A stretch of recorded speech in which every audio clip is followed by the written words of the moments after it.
Hi, it's Joseph Adeo. Good afternoon. It's Saturday, November 5th, 2022, and we're hot and heavy in the midst of this year's eclipse season in Scorpio and Taurus. Those are the two signs of the eclipses. Eclipses happen twice a year, every 6 months or so, and when eclipses happen, more faded types of events happen in our personal lives and in the world. More faded events on the solar eclipse that will start to begin, and faded events on the lunar eclipse tend to come to culmination or fruition or to an end or to some kind of resolution. That's more or less, it doesn't always have to happen exactly on the solar eclipse or the lunar eclipse. They can reverse, they work in tandem. But that's often what happens here. And the eclipse season is very hot and heavy for about 6 weeks.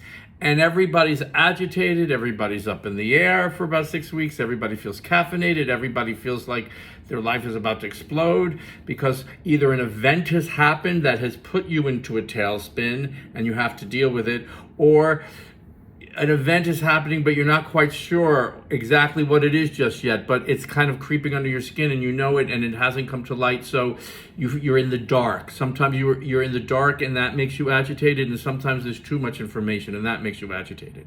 So the rule of thumb around eclipses is nothing is as good as it seems, because good things can happen on an eclipse, and nothing is as bad as it seems. It's everything's heightened, everything's a little Uranian, a little chaotic, and a little unpredictable. So if you don't have to take immediate action on events, then it's wise to wait until the eclipse energy winds down towards the end of November, when you will be in a better position to make a more informed decision. And things have calmed down and you have a little more balance and equilibrium and rationality. But often you don't have that luxury. Often on an eclipse, an event can happen right away. That's a very life-altering event, like a death or a birth or a marriage or an accident. And when the event of the eclipse is very evident, when you have to take action, well, then you have to. But if you don't have to, if it can wait, then just wait. And there you have to just trust your judgment there. But you can pretty much more or less tell when you have to take immediate action and when something can wait. Eclipse seasons build up. Sometimes there's a lunar eclipse followed by a solar eclipse, sometimes a solar eclipse followed by a lunar eclipse. This year we have a solar eclipse that's followed by a lunar eclipse. And the 6-week eclipse season works out this way. The solar eclipse was on October 25th at 2 degrees Scorpio. So the 2 weeks before that is when eclipse season starts. So the eclipse season this year would have started on the, let me get this out, on the full moon of October 9th at 16 degrees Aries. That full moon would have initiated into eclipse season. So the 2 weeks building up from that full moon to the solar eclipse on the 25th of October is when things will start to heat up. Things will get juicier in your own personal lives and also in the world. So you pay attention to that. Then there's the solar eclipse happens on October 25th. The solar eclipse is at 2 degrees Scorpio. So if you have planets around 2 degrees of the fixed signs, that would be Scorpio, Taurus, Leo, and Aquarius, things will be more juicy for you. Often an event will happen, often it won't. Often the event will happen a little later. But the energy between the solar eclipse, for the 2 weeks between the solar eclipse on the 25th, followed by the lunar eclipse, which will be on an election day, November 8th at 16 Taurus, is when things are at their juiciest. Things are at their peak. Everything, watch what happens in the world. The experience of the eclipse is very intense. And then things start to wane from the lunar eclipse, which will be on the 8th of November, for the next 2 weeks leading up to that next new moon, which this year will be on November 23rd at 1 degree, 2 degrees of Capricorn. So that's the 6 weeks eclipse season, the 2 weeks leading up to the solar, the height of it between the solar and the lunar this year, and then the waning energy. Watch what happens in the world. Watch the juiciness. Now, nothing happens in a vacuum here. There's a lot of other stuff happening in astrology. So, you have to synthesize a lot of information. Eclipses are times of year when peak things happen, but we have a lot of other things going on. We have a Saturn-Uranus square that continues, that is at its last square. It's not exact, but it's very near exact.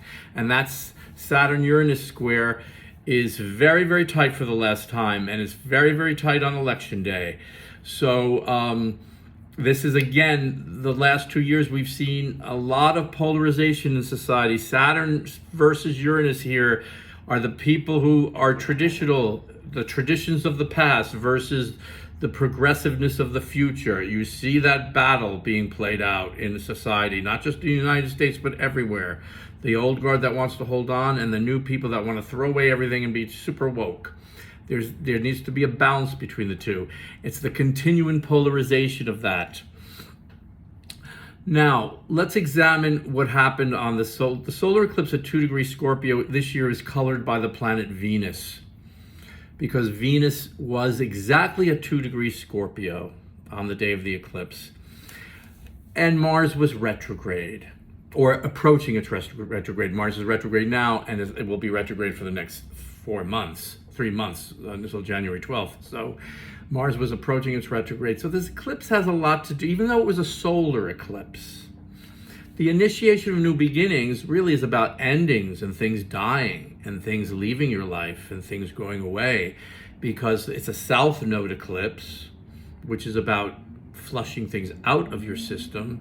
Scorpio is about uncovering things and purging things. And Venus here would say we are purging and uncovering information and getting more clear about our values around Venus issues, love, relationships, marriages, relationships of all kinds, but our most intense relationships, and who we can trust and who we can't trust. And Venus also has a lot to do with our values and money and possessions. So the eclipses are in the Taurus Scorpio polarity. That polarity has a lot to do with money and values. Scorpio is about emotional security, who I can trust. Taurus is about a material security, and it's about balancing this out. What do I bring to the table versus what do you bring to the table? That South Node solar eclipse in Scorpio is about flushing out. It's like a plumber who's going into the toilet and, sucking out all that muck and mire. Scorpio is a very psychological sign. There's a lot of review here, because Mars is retrograde in Gemini, about evacuating things, evacuating those relationships that no longer stand the test of time, that you no longer trust. This is a psychological sign. And Taurus is a physical sign. So it's evacuating fecal matter from the physical way and from the psychological way. It's really just like it's flushing out all that stuff. Psychological fecal matter as well as physical fecal matter, as I said. What has value in your life and what doesn't? Who can you trust? There's going to be a lot of issues around betrayal, around jealousy, around financial matters, around any secrets being kept. Those relationships that you're going to see who matters in your life, who is you're loyal to, who's loyal to you. And you have to do a lot of detective work. Mars is retrograde in Gemini. There has to be an opening up of conversations around relationships and the problems within relationships in order to clear them out. Some will need to end, and some will need to be made better and whole and move forward after Mars goes direct on January 12th. This is a review process in Gemini. Opening up a conversation, a dialogue. Whatever house position this is in your chart, whatever planets it's hitting, with everybody it's going to be a little different. Mars is ruling the eclipse. Scorpio is ruled by the planet Mars. So it's digging up the dead, the past, and what no longer is of value in your life and needs to go. These are very important issues. Don't necessarily end the relationship on the Mars retrograde unless somebody has made that decision for you. because this needs to open up a dialogue and a conversation in order to be more psychologically astute in how to deal with things.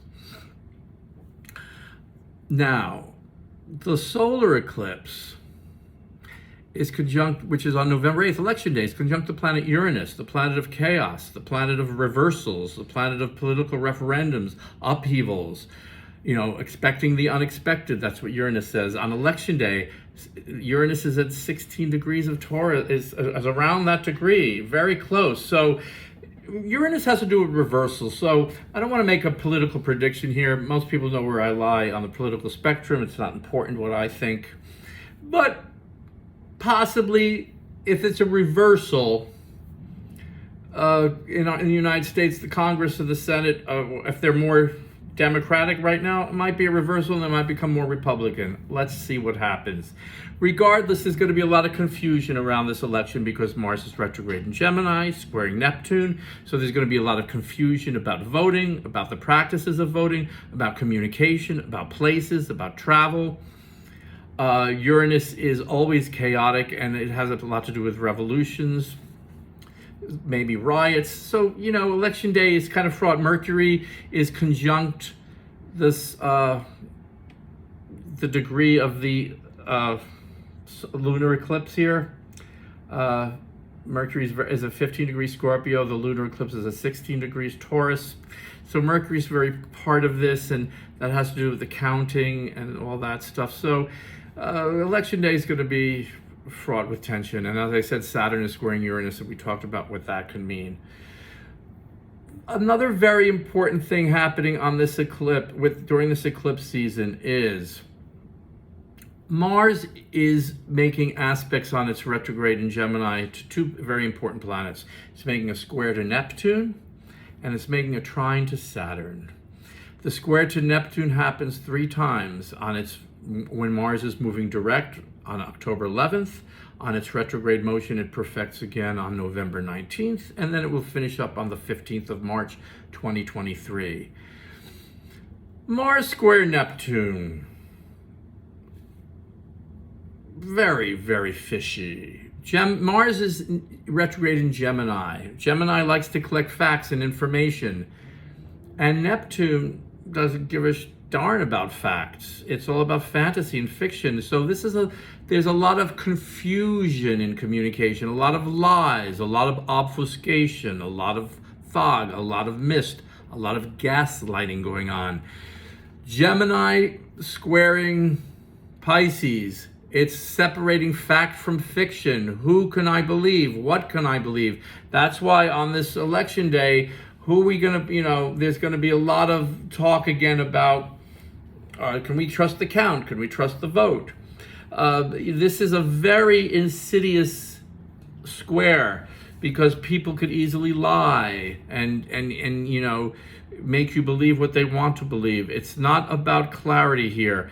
Where the square comes in very positively is for people who work in fields that have a lot to do with writing or fiction. Writers who are writing a novel, who are editing, who are reconfiguring their character plots or their plot lines and fixing their grammar and wanting to make things briefer or something. This would be wonderful if you write novels, if you write poetry, if you're into music, if you work in any of the fine arts, if you work with yoga, any spiritual practices, photography, if you work by the water, if you work, I said yoga, there was something else, religious, spirituality here, in the alcohol industry, the drug industry. This would be a square. A square is productive, a square is challenging, a square is a crisis, a work. So you want to put it to productive use in these Mars-Neptune ways. But it's not good for facts. It's not good for information. Here's a good example. I have a client who's going through a divorce. This client has a Gemini 10th house. So their whole sign, 10th house is Gemini. That's where Mars is retrograding.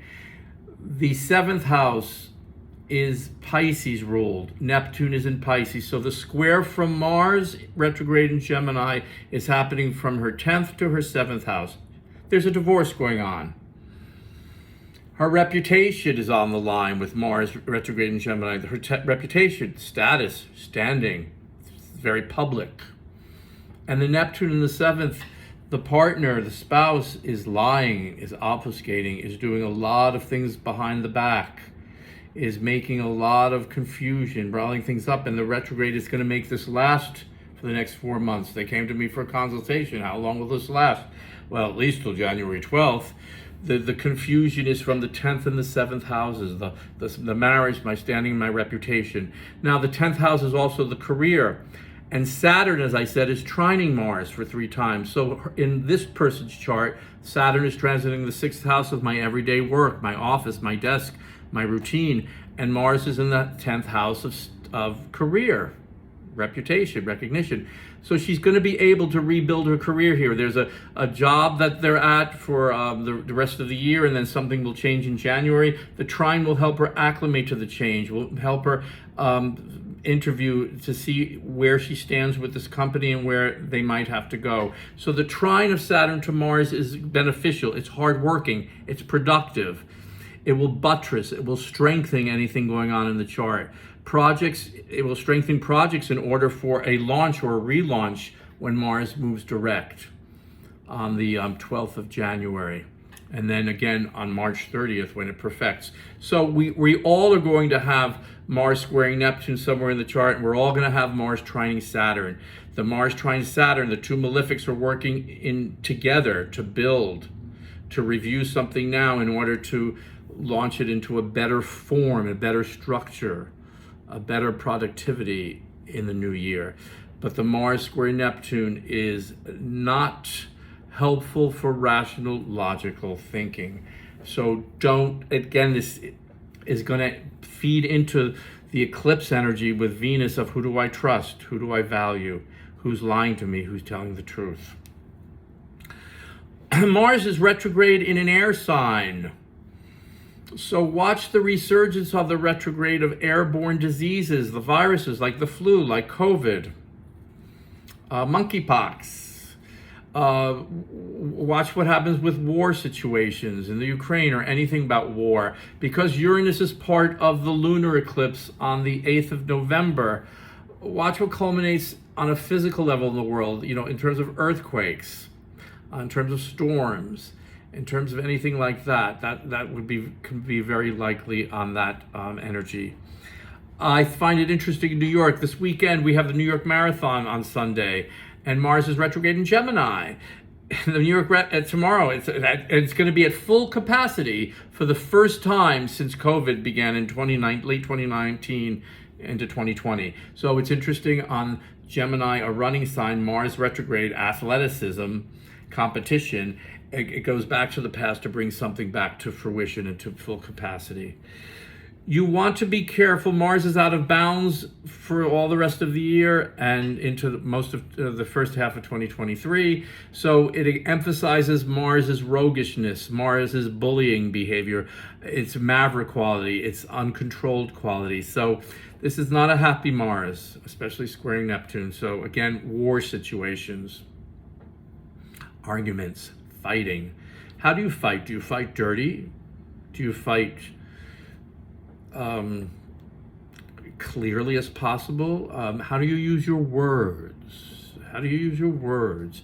Re-educating yourself in your relationships, re-educating your life in general. What direction am I going in? Am I staying on the cutting edge of innovations, of progressiveness? Where do I need to hold on to things from the past because they serve me? Where do I need to let go because they don't serve me? Again, and one more last thing here about Mars is retrograde. Mars is retrograde in Gemini, so he's ruled by Mercury, so he's going to be a little fickle because Mercury moves between signs quickly. So right now Mars is in Gemini, ruled by Mercury and Scorpio.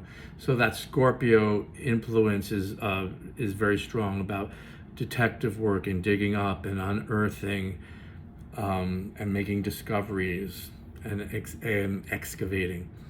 Mars will switch into Sagittarius on November 17th, so there's going to be a coloration of Mars via Sagittarius. There'll be more travel influence, more legal influence, more that Sagittarius upbeat quality, but also the exaggeration of Sagittarius and the truth-seeking of Sagittarius and who's telling the lies, that it's going to be exacerbating the Mars squaring the Neptune. And then Mercury will move into Capricorn on December 6th, and Capricorn is a little more of a grounding sign, a sign that's a little more to say what you mean what you say. Mars is still squaring Neptune, so it's going to be tricky, but Capricorn lends productivity, and it will be in Capricorn for a while because that's where Mars will go retrograde at the end of the year. And Capricorn, again, is going to be about career, status, symbols, and all that stuff. So that's it in a nutshell. Enjoy this beautiful weekend. We're in eclipses. Remember, everything's a little heightened, so try not to go off the deep end, and have some fun. This is a Scorpio Taurus is a sexual polarity, so a lot of people's sexual mojos and energy will be heightened too. So enjoy the emotional kind of energy that sex is, and the physical kind of energy that sex is. And be with people that you love and you trust.